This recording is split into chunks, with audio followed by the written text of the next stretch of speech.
Bismillahirrahmanirrahim. Assalamualaikum warahmatullahi wabarakatuh. Saya Nur Iliana Nadia binti Kamarul Zaman, A168864. Okey, hari ini kumpulan saya ingin membentangkan tajuk pendekatan dakwah bil hikmah. Okey, kita mulakan dengan pengertian pendekatan dakwah. Pendekatan dakwah berasal daripada kalimat dekat, iaitu cara atau kaedah melaksanakan sesuatu atau yang bersangkutan dengan masalah. Dakwah ialah suatu kegiatan ajakan baik dalam bentuk lisan, tulisan, tingkah laku dan sebagainya yang dilakukan secara sedar dan berencana dalam usaha mempengaruhi orang lain baik secara individu maupun secara berkelompok supaya timbul dalam diri sasaran suatu kesedaran. Kepentingan pendekatan dakwah.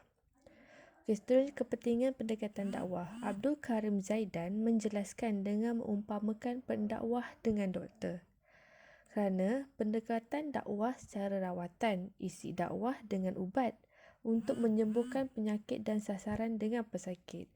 Abdul Karim Zaidan ni dia menyamakan cara dakwah sama dengan doktor. Pendakwah ialah doktor dan pendekatan dakwah adalah rawatan. Isi dakwah pula adalah ubat. Okey, pendakwah perlulah mengetahui penyakit baru untuk memikirkan dengan cara yang paling berkesan untuk merawat penyakit tersebut. Dakwah yang dijalankan tanpa pendekatan dakwah yang terang sukar bagi pendakwah untuk mencapai tujuan dakwah. Seterusnya, asas pendekatan dakwah. Allah telah mengajarkan pendekatan dakwah kepada Nabi SAW melalui pelbagai pendekatan. Asas yang utama ialah pendekatan al-hikmah, al-mawa'izah al-hasanah, al-mujadalah bi'allati hiya ahsan. Firman Allah SWT dalam surah An-Nahl ayat 125 bermaksud, serulah ke jalan Tuhanmu, iaitu wahai Muhammad, dengan hikmat kebijaksanaan dan nasihat pengajaran yang baik, dan berbahaslah dengan mereka, iaitu yang engkau serukan itu dengan cara yang lebih baik. Sesungguhnya Tuhanmu dialah yang lebih mengetahui akan orang-orang yang mendapat hidayah petunjuk. Seterusnya, pendekatan al-hikmah. Bagi tajuk kami adalah lebih kepada pendekatan dakwah bil hikmah, dengan hikmah. Hal hikmah bermaksud pengetahuan tentang kelebihan sesuatu perkara dengan ilmu yang baik.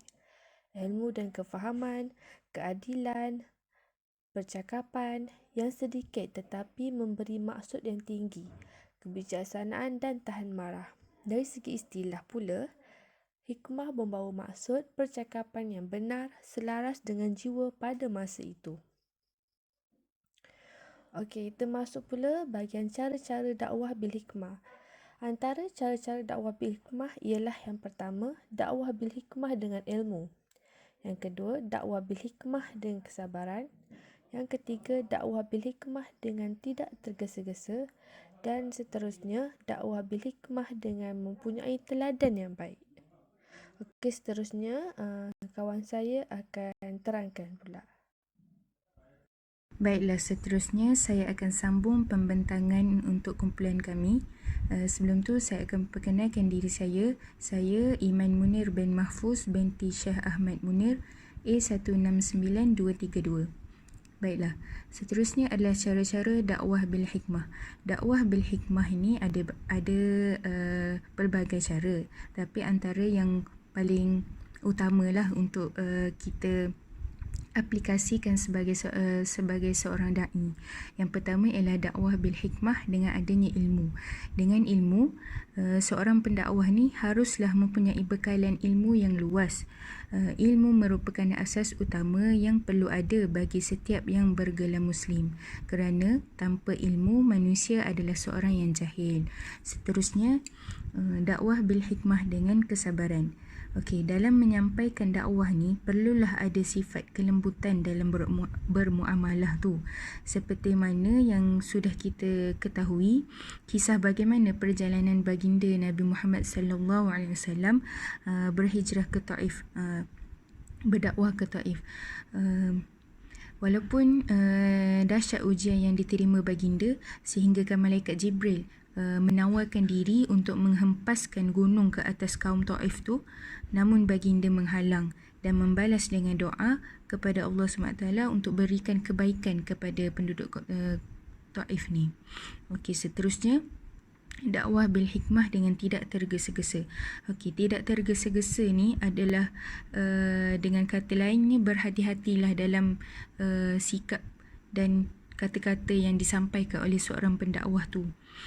Seorang da'i tu dia perlulah menyampaikan apa yang hendak disampaikan tu dengan kaedah yang bersesuaian, dengan orang yang bersesuaian, dengan cara yang bersesuaian lah. Okey, seterusnya ialah dakwah bil hikmah dengan mempunyai teladan yang baik. Orang Islam ni adalah contoh cerminan akhlak pada agama yang lain. Jadi dalam dakwah bil hikmah dengan mempunyai teladan yang baik ni, dia ada dua asas sebenarnya. Asas yang pertama ialah seorang pendakwah tu kenalah ada akhlak yang baik, dan yang kedua tindakan dia tu selari dengan kata-kata yang dia sampaikan. Dengan adanya dua asas ni, barulah dakwah dia tu senang orang nak terima, senang orang nak ambil dan terima. Seterusnya, pendekatan dakwah dalam 3 bahagian. Yang pertama, sifat-sifat pendakwah. Okey, sifat-sifat pendakwah ni adalah sifat yang perlu ada dalam diri seorang pendakwah. Antaranya ialah sifat-sifat yang ada pada Nabi, iaitu benar, dia tidak menipu lah, cerdik, perlu ada pengetahuan yang luas, dan juga seorang yang amanah, dan juga adil dan sabar. Yang seterusnya ialah isi kandungan daripada Al-Quran. Seperti mana yang kita tahu, dua sumber utama yang perlu dipegang oleh orang Muslim ialah Al-Quran dan As-Sunnah, Al-Hadis lah. Jadi pendakwah ni dia kena mengambil daripada Al-Quran dan segala penerangannya yang sewajarnya lah, dengan kebenaran serta dalil-dalil yang kuat dan benar tanpa timbul keraguan. Seterusnya dalam pendekatan dakwah ni perlu ada alat dan strategi dakwah yang bersesuaian lah, sesuai dengan tempat untuk mencegah berlakunya kerosakan dalam gerakan dakwah. Terusnya, pendekatan bil hikmah kepada sasaran. Sasaran di sini bermaksud orang yang hendak kita sampaikan dakwah tu, pendakwah kepada orang yang hendak dia menyampaikan dakwahnya tu.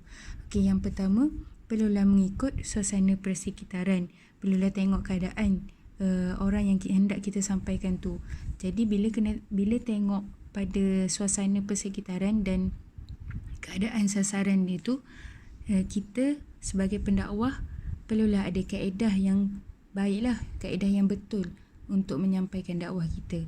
Okey, seterusnya, tidak membebankan dan menyusahkan mereka dengan paksaan. Kena tengok cara kita ni, sasaran kita tu terima ataupun tak. Kalau dia tak terima, kita kena guna kaedah lain.